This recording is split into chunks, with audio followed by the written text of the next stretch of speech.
ભાગવતજીનું મહાત્મ્ય બે પુરાણોમાં પ્રસિદ્ધ છે, સ્કંદ પુરાણ અને પદ્મ પુરાણ. સ્કંદ પુરાણમાં 4 અધ્યાયમાં મહાત્મ્યની કથા છે. ત્યાં ભાગવતજીનો પરિચય આપતા મહાત્મ્ય સમજાવતા સ્કંદ પુરાણ એમ કહે છે, યત્રાધિકૃત્ય ગાયત્રી વર્ણયતે ધર્મ વિસ્તરઃ વૃત્રાસુર વધોપેત તદ ભાગવતમિષ્યતે. ભાગવત આ ગ્રંથ જેને તમે માથે લઈને આવ્યા એ ભાગવતજી છે એમ અમે કેમ માનીએ? તો કે ભાગવતજી છે એનું પ્રમાણે, એનું લક્ષણે યત્રાધિકૃત્ય ગાયત્રી, એટલે કે જેની શરૂઆત ગાયત્રી મંત્રથી થઈ હોય. વર્ણયતે ધર્મ વિસ્તરઃ, જેમાં ધર્મનું વિસ્તારથી વર્ણન કર્યું હોય. અને વૃત્રાસુર વધોપેત, જેમાં વૃત્રાસુરના વધની કથા હોય. તદ ભાગવતમિષ્યતે, એને ભાગવત કહેવાય. સ્કંદ પુરાણમાં સુંદર ચર્ચાઓ કરી, પણ નિયમ એવો છે, પરંપરા એવી છે, પદ્મ પુરાણાંતર્ગત 6 અધ્યાયની મહાત્મ્યની કથા કહેવામાં આવે. એટલે પરંપરા પણ એક સિદ્ધાંત છે. 6 અધ્યાય એટલા માટે ભગવાનની કથા છે. અને ભગવાન કહેવાય છે ને જેની અંદર આ 6 ગુણ હોય: ઐશ્વર્ય, વીર્ય, યશ, શ્રી, જ્ઞાન અને વૈરાગ્ય. આ 6 ગુણને કહેવાય ભગ. અને આ ભગને જે ધારણ કરે એને કહેવાય ભગવાન. તો આ ભગવાનની કથા છે. અને એક એક અક્ષરમાં ભગવાન છે. 6 અધ્યાયમાં મહાત્માની કથા કહી. મહાત્મા એટલા માટે સાંભળવાનું કે જ્યારે મહાત્માનું જ્ઞાન ન હોય તો શ્રીમદ ભાગવતને આપણે આદર જેવો આપવો જોઈએ એવું ન આપી શકીએ. કોઈ વ્યક્તિ મળે પણ એ વ્યક્તિ કોણ છે એ ભાન આપણને ન હોય તો એનું જે રીતે રિસ્પેક્ટ જાળવવું જોઈએ આપણે ન જાળવી શકીએ. અને એટલા માટે ભાગવતની महत्ताને આ 6 અધ્યાયમાં સમજાવી છે. आइए प्रवेश करते हैं महात्मा की कथा में. व्यास जी महात्मा की कथा ने प्रारंभ करता मंगलाचरण करे છે. પદ્મ પુરાણ અંતર્ગત કથા છે, પણ આ પહેલો જે શ્લોક છે ને એ પદ્મ પુરાણમાં નથી. જે પ્રસિદ્ધ મંગલાચરણ આપણે કહીએ છીએ આ વિશેષ શ્લોક છે. અને આપણે ત્યાં એક પ્રકાર એવો છે, કોઈ પણ ગ્રંથ અથવા કોઈ પણ શુભ શરૂઆત કરતા હોઈએ ત્યારે સૌથી પહેલા મંગલાચરણ કરીએ. આપણે ઘરે પણ જ્યારે દિવસની શરૂઆત કરીએ તો સૌથી પહેલા મંગલાચરણ, પાઠ, કીર્તન, પ્રભુનું સ્મરણ. કારણ કે મંગલ રૂપ નિધાન સાવરો, મંગલ રૂપ નિધાન. મંગલનો નિધિ પરમાત્મા છે. માણસ મદદ કરી શકે, સુખી ના કરી શકે. ગમે તેટલો સમર્થ વ્યક્તિ દુનિયાનો કેમ ન હોય, એ મદદ કરવાની ગેરંટી આપશે, સુખી બનાવવાનું સામર્થ્ય એનામાં નથી. મહેનત અને બુદ્ધિ. ઘણી વાર આ ચર્ચા બહુ થાય કે પુરુષાર્થ મહત્વનો, બુદ્ધિ મહત્વની કે કૃપા મહત્વની.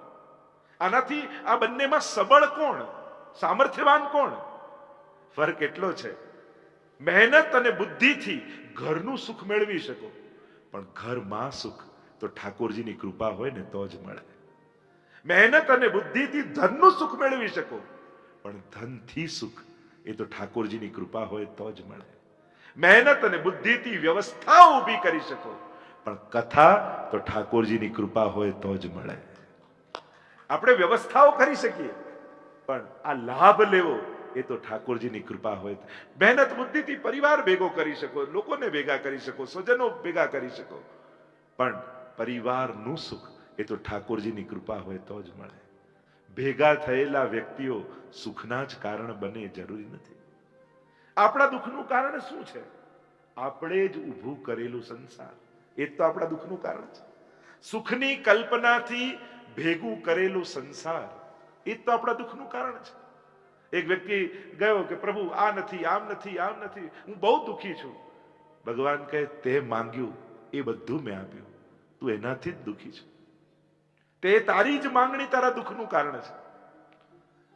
જીવનમાં વિચારશો ને, જેની પાસે સુખની કલ્પના કરી એ જ દુઃખના કારણ બન્યા છે.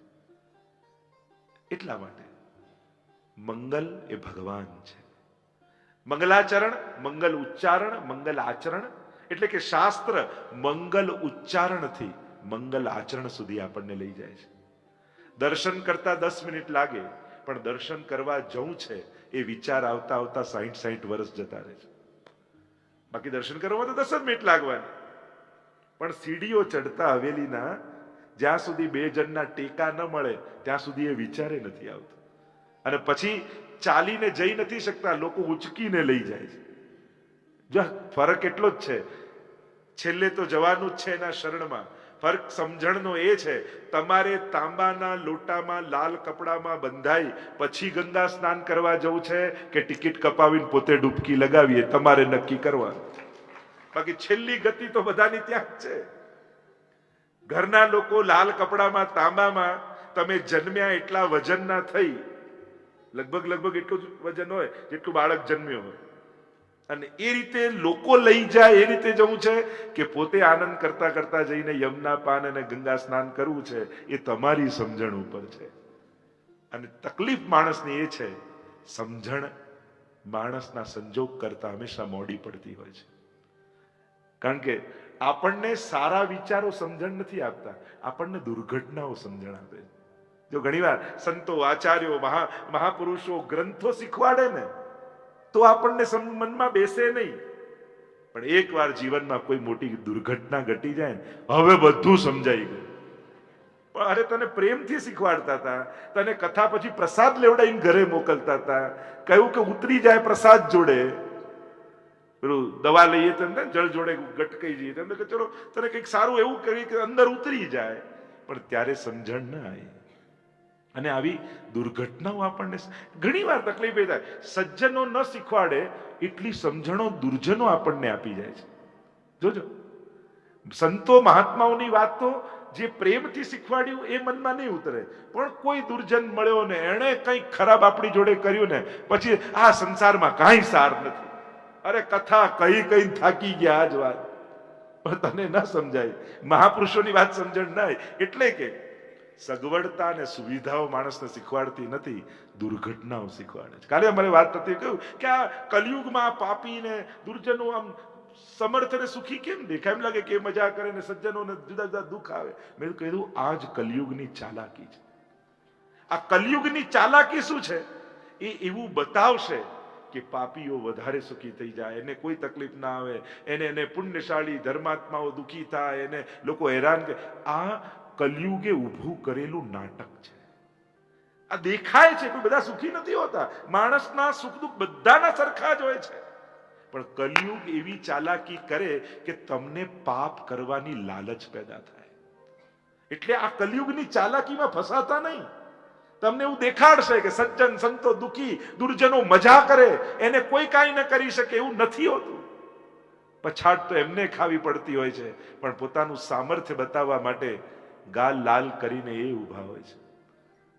આ કલયુગનું ચાલાકી છે. તમને પાપમાં કેમ આકર્ષણ પેદા થાય એવા સંજોગો ઊભા કરે, એવું માહોલ ઊભું કરે, અને એટલે એની ચાલાકીમાં ફસાતા નહીં. આ ભાગવતની દિવ્ય કથા ને ગાથા મંગલ ઉચ્ચારણથી મંગલ આચરણ સુધીની યાત્રા છે. અને જીવનમાં મંગલ કોઈ કરી શકશે એ કેવલ પરમાત્મા છે. નાશવંત વસ્તુ અને વ્યક્તિ ક્યારે પણ શાશ્વત સુખના કારણ ન બની શકે. જે પોતે નાશવંત છે એ વસ્તુ અને વ્યક્તિ, એની પાસે જ્યારે શાશ્વત સુખની કલ્પના કરો તો એ સંભવ જ નથી. કારણ કે વસ્તુ જતી રહેશે, કાં વ્યક્તિ જતો રહે, કારણ આપણે શાશ્વત નથી, તો આપણે એને વસ્તુ કાયમ સાથે રહી શકવાના જ નથી, કારણ કે બંને નાશવંત છીએ. એટલે મેળવેલું જ દુઃખનું કારણ બનવાનું છે એક દિવસ. જે આયુ અને સુખી થયા હતા, યાદ રાખજો, એ જ વસ્તુ એક દિવસ દુઃખનું કારણ બનશે, એ જ વ્યક્તિ એક દિવસ દુઃખનું કારણ બનશે. શાશ્વત સુખ મેળવવું છે તો શાશ્વત એવા ઈશ્વરના શરણમાં જવું પડશે. પ્રભુનું શરણ પકડી લેશો. અને હું એમ નથી કહેતો બધું છોડીને એની પાસે બેસી જાઓ, ના, એના થઈને બધે જાઓ. હું તો એમ કહું છું, બધું છોડીને એની પાસે બેસી જાઓ એમ નથી કહેતો, એના થઈને બધા પાસે જાઓ, ગમે ત્યાં જાઓ, પણ એના થયા છો ને તો જ્યાં જશો ત્યાં ભક્તિનો જ પ્રચાર કરશો, એની ભક્તિ જ જગાડ લગાડીને આવશો. એટલું કહેતા ને કે 5 કંજૂસ પાસે બેસો તો 1 મહિનો બેસો તો 6ઠા કંજૂસ તમે બની જાઓ. 5 પોલિટિશિયન પાસે બેસો તો 6ઠા પોલિટિક્સનો વિચાર તમને આવવા લાગે. 5 ખરાબ વ્યક્તિ પાસે બેસો તો ખરાબ વિચાર તમારો થઈ જાય. એમ 5 સત્સંગી પાસે બેસો તો 1 મહિનામાં 6ઠા સત્સંગી તમે થઈ જાઓ. સહજ સંગનો રંગ લાગવાનો જ છે. આ સહજ વાત છે. પાપી પાસે બેસવાથી પાપ પ્રત્યેનો દુર્ભાવ ઓછો થઈ જાય છે. તમને થાય, હા, આમાં શું છે, આટલામાં શું છે? ધીમે ધીમે જેના પ્રત્યે તમને મનમાં ગ્લાની હતી ને, એવા વ્યક્તિઓ જોડે રહેવાથી એ ગ્લાની જતી રહી. એમ થાય કે આમાં કાંઈ નથી, આટલું તો થાય, આવું તો કરવામાં શું વાંધો છે. પાછા લોજિક ક્યાં જાય? આખી દુનિયા આવું કરે છે, એમાં આપણે કરીએ એમાં ક્યાં ઘટી જવાનું? એક વસ્તુ યાદ રાખો, આપણે બધા કનેક્ટેડ છીએ. આપણે બધા એક નાવના મુસાફર છીએ. હવે બધા હોડીમાં બેઠા હોય અને એક વ્યક્તિ કંઈક કોઈ ખિલ્લો લઈ અને પોતાના સીટ નીચે ખાડો કરે, હોડીમાં ખોદે, કાણું પાડે. અને પેલો કે અરે કાણું કેમ? મારી સીટમાં પાડું છું, તને ક્યાં વાંધો છે? પેલો કે આપણે એક નાવમાં છીએ, કાણું અહીંયા પડે કે ત્યાં બધા જ ડૂબીશું. સમાજ એક નાવ છે.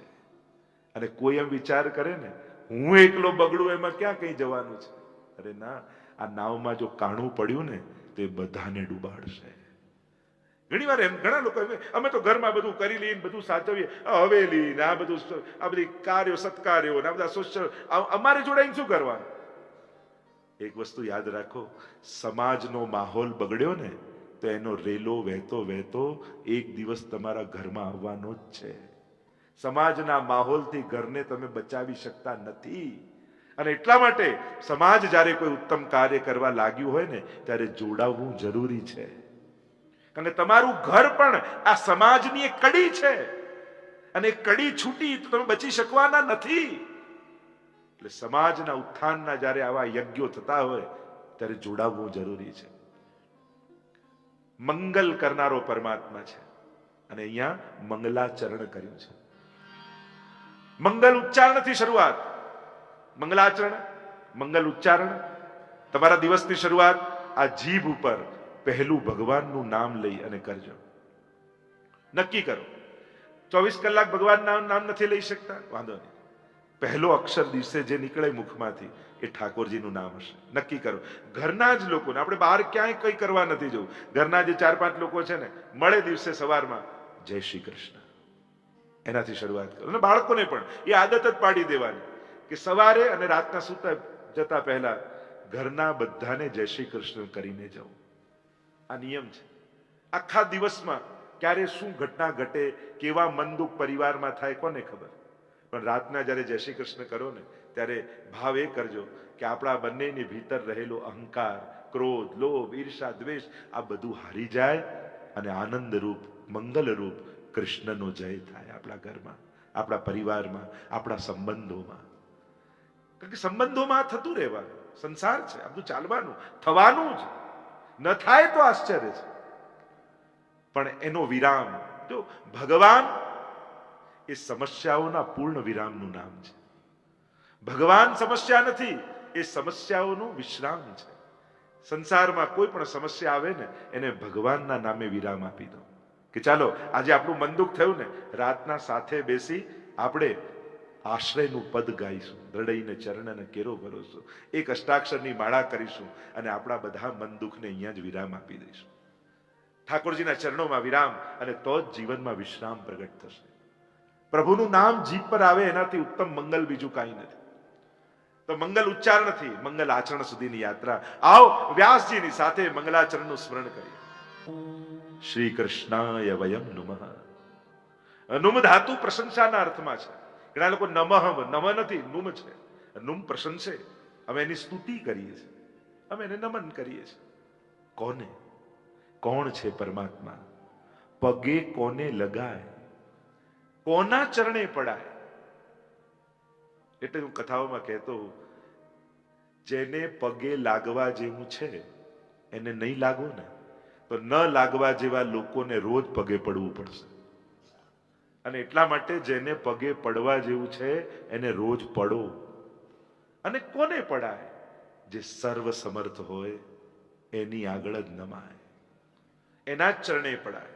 પ્રભુ સર્વ સમર્થો હિ તતો નિશ્ચિત તતામ વ્રજેત. 3 જણાના ચરણ સ્પર્શ નિત્ય કરવા. માં, મહાત્મા અને પરમાત્મા, આ 3ને પ્રગટ દેવ માન્યા છે આપણે ત્યાં, 3 તત્વોને. અને આ 3 આપણા સ્વભાવને અનુકૂળ હોય જરૂરી નથી. શરણાગતિ માટે અનુકૂળતા ન ગોતાય, એનું સામર્થ્ય, એનો પ્રભાવ જોવાય, એની મહત્તાને વિચારાય. તો ઘણી વાર એમ થાય, આ બાપુજી સ્વભાવ બદલી નાખે ને તો મને જરાય વાંધો નથી, બા સ્વભાવ બદલી નાખે તો જરાય વાંધો નથી, ભાઈ સ્વભાવ બદલી નાખે તો જરાય વાંધો નહીં, મારો પતિ સ્વભાવ બદલી નાખે તો જરાય, મારી પત્ની સ્વભાવ બદલી નાખે. બદલાવવું કઠિન છે. માણસ પોતાની જાતને બદલી ન શકે એવું અસમર્થ છે. એને એ રીતે જ જીવન, કારણ ખરાબ સ્વભાવ બીજાને પછી દુખી કરે, પોતાને વધારે કરતો હોય છે. ઘણીવાર ગુસ્સો આવે તો પહેલા ગરમ પોતે થાય ને, પછી બીજા ઉપર એનો પ્રભાવ જાય ને. અને એટલા માટે પ્રભુને ચરણે પડો, નિત્ય નિયમ બનાવી લો. ઘરે જો ઠાકોરજી બિરાજતા હોય તો દંડવત કરીને જ જવું, આ નિયમ જ હોવો જોઈએ. ભલે ઠાકોરજી પડી ગયા હોય તો મંદિરને વંદન કરીને જાઓ. નિયમ એવો બનાવો, જો ઠાકોરજી અનુકૂળ કરતા હોય, જે દર્શન અનુકૂળ આવે, હવેલીમાં કોઈ એક દર્શને જાઓ, પ્રભુને સન્મુખ થાઓ. અહીંયા વ્યાસજી ત્રણ સ્વરૂપ, ત્રણ વાત કરે છે. પ્રભુનું સ્વરૂપ, સામર્થ્ય અને સ્વભાવ ત્રણેયનો પરિચય કરાવે છે. કે જે ભગવાનની વાત કરી રહ્યો છું એ ભગવાનનું સ્વરૂપ કેવું છે, એ ભગવાનનો સ્વભાવ કેવો છે, એ ભગવાનનું સામર્થ્ય કેવું છે. અને ત્રણેયનો પરિચય કરાવતા વ્યાસજી બોલ્યા, સચ્ચિદાનંદ રૂપાય.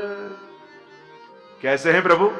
सत चित आनंद रूपाय. એનામાં સત છે, એનામાં ચિદ છે, એનામાં આનંદ છે, અને પાછો એ નિરાકાર નથી, રૂપાય છે. ભાગવતનો ભગવાન એ નિરાકાર બ્રહ્મની ઉપાસના નથી, સગુણ સાકાર સ્વરૂપની ઉપાસના છે.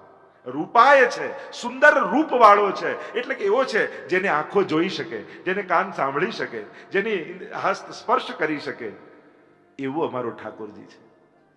એટલે કે અમારી પાંચે ઇન્દ્રિયો દ્વારા જેનો અનુભવ, શબ્દ સ્પર્શ રૂપ રસ ગંધ, આ પાંચે દ્વારા જેનો અનુભવ થઈ શકે એવો પરમાત્મા છે. એટલે શાસ્ત્રોમાં નિરાકારનો અર્થ આકાર વગરનો નથી થતો, અલૌકિક આકાર વાળો થાય છે. નિરાકારનો મૂળભૂત અર્થ એ રીતે કરવામાં આવે છે કે આ લૌકિક જેવો નથી, પ્રાકૃત નથી, અપ્રાકૃત છે, અલૌકિક આકાર વાળો છે. અને તો આનંદ માત્ર કરપાદ મુખો ધરાવતી. કોઈ કે વેદમાં નિરાકાર બ્રહ્મની વાત છે તો ત્યાં તો સહસ્ત્ર શિરકા હજારો મુખો કયા છે, હજારો હાથ કઈ છે, હજારો આંખો કઈ છે. તો સાધારણ આકાર નહીં, દિવ્ય આકારનું વર્ણન વેદમાં તો છે જ. અને એક લોજિક એ છે કે આ આંખ જુએ એવી બનાવી છે. એટલે કે આંખ છે એનો અર્થ એ થયો કે દુનિયામાં આકાર હશે, રૂપ હશે, નહીં તો આંખ જ ન હોત. જુએ એવી મશીનરી આપણી અંદર મૂકી જ કેમ, બનાવી જ કેમ. જેમ કાન છે, સાંભળે એવી વ્યવસ્થા છે, એનો અર્થ શું થાય કે સાઉન્ડ પણ હશે, તો જ કાન બનાવવાની જરૂર. નહીં તો ભગવાને કોઈ વસ્તુ નિરર્થક બનાવી જ નથી. કાન છે, સાંભળે એવી મેકેનિઝમ આપણી ભીતર છે, એનો અર્થ એ થયો કે સાઉન્ડ દુનિયામાં હોવો જોઈએ. સ્વાદ છે, જેમ જીવવા છે, જે સ્વાદ કરે, એનો અર્થ સ્વાદવાળી વસ્તુ દુનિયામાં હોવી જોઈએ. નહીં તો આપણે જીભમાં સ્વાદ જ કેમ મૂકે. એમ જ આપણી ભીતર ભાવ છે, એનો અર્થ એ થયો કે ભગવાન પણ હોવો જોઈએ. નહીં તો ભક્તિના ફિલિંગ આપણી ભીતર હોત જ નહીં. એ છે એનો અર્થ જ એ થયો. ઘણા કે ભગવાન હોય તો દેખાય નહીં. થોડું કરીને આગળ આગળ દેખાય માણસ, અને બધું કરી ક્યાંય ન દેખાય, એ જ તો ભગવાન છે. એને દેખાવાની આદત જ નથી. અને એવી શરત પણ કે મહાનને મેળવવા તુચ્છ શરતો લઈને ન જાઓ. તુચ્છ ઈચ્છાઓ એ મહાન તત્વોને મેળામાં સાધક નહીં પણ બાધક બની જશે. જોવાનો હઠાગ્રહ એની ભગવત્તાનો આનંદ મેળવવામાં વિક્ષેપ બની જશે. એ ચારે બાજુ કેવો પથરાયેલો છે, કણ કણમાં બિરાજે છે. એક મને આંખે દેખાય આ નાનકડી લાલસા ચારે બાજુ ફેલાયેલા ભગવત્તાને પ્રાપ્ત કરવામાં વિક્ષેપ રૂપ બની જશે. સચ્ચિદાનંદ રૂપાય કેવો રૂપ વાળો છે. સૌથી પહેલા એનું તત્વ છે સત. સતનો અર્થ થાય નાસતો વિદ્યતે ભાવો, ન ભાવો વિદ્યતે સત. એટલે કે એનો ક્યાંય અભાવ નથી, કણ કણમાં એ છે, ક્યાંય એનો અભાવ નથી. એટલે પેલું બિરબલ અકબરની વાર્તામાં આવે ને કે જયારે બાદશાહે કહ્યું કે એવું કયું કામ જે રાજા કરી શકે પણ ભગવાન ના કરી શકે, ત્યારે બિરબલે કહ્યું એક જ કામ છે, રાજા દેશ નિકાલો કોઈને આપી શકે, ભગવાન ના આપી શકે. કારણ કે રાજાની ક્યાંક સીમા છે, ભગવાનની તો બધે જ સત્તા છે. અને સર્વત્ર વ્યાપેલી એની સત્તા એ જ એનું સત તત્વ છે, એ બધે જ છે. બીજું ચિત્ત તત્વ, ચિતિ જ્ઞાને ચૈતન્યત્વ. આ જ્યાં જ્યાં ચૈતન્યત્વ ફેલાયેલું છે એ ભગવાનનું ચિત્ત તત્વ છે. ભગવાન સર્વજ્ઞ છે, જીવ અલ્પજ્ઞ છે. એ બધું જ જાણે છે. અને બધું જાણે છે એનો અર્થ બધી ચોપડીઓ એને મોઢે છે એટલું જ નહીં, તમારા મનની પણ એ જાણનારો છે. એટલે હરિરાયજી તો શિક્ષાપત્રમાં કહે, ન ચાતુર્યમ પ્રયોજકમ અંતર્યામી સમસ્તાનામ ભાવમ જાનતી માનસમ. બધે ચાલાકી કરજો, ભગવાન આગળ ચાલાકી ક્યારેય ન કરતા. કારણ એ તમારા અંતઃકરણને જોનારો છે, તમારા દિલમાં બિરાજનારો છે, તમારા વિચારોને સમજનારો છે. એટલે બધે દુનિયામાં ચાલાકી સંસારમાં જઈને ભલે કરી તો કરી, પ્રભુ આગળ આવીને ક્યારેય ન કરતા. ત્યાં તો નિર્દોષ બનીને ઉભા રહેજો કે પ્રભુ હું કાંઈ જાણતો નથી, એનાથી મોટું જ્ઞાન બીજું કોઈ નથી. અને ત્રીજું તત્વ પરમાત્માનું છે આનંદ તત્વ. માણસ સુખને ઓળખે છે પણ પામવા તો આનંદ જ ઈચ્છે છે. પ્રત્યેક વ્યક્તિ એવું સુખ મેળવવા ઈચ્છે છે જે આયા પછી જાય નહીં, એને જ કહેવાય આનંદ. પણ ફરક એટલો છે, મેળવીને મળે એ સુખ અને આપીને મળે એ આનંદ છે.